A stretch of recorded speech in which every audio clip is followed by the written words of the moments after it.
Et donc là, on éteint l'incendie, on essaye d'éteindre l'incendie. Là, le communiqué effectivement des Nations Unies, on noie le poisson.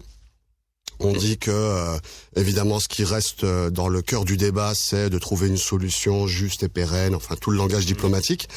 Donc on essaie un petit peu de rattraper. Bon, après l'explication sur la définition, ou en tout cas ce que voulait dire Ban Ki-moon en parlant d'occupation, ça vaut pas son pesant de cacahuètes. Je veux dire, clairement, on ne retrouve pas ces petits.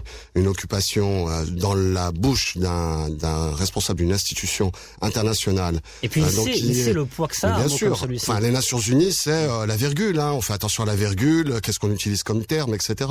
Et là, on se retrouve avec le mot occupation prononcé en Algérie, prononcé devant la direction du Polisario, devant Bouteflika, etc. On voit très bien qu'il y a un parti pris et ce n'est pas le rôle de Ban Ki-moon et des Nations Unies. Alors, il y a le terme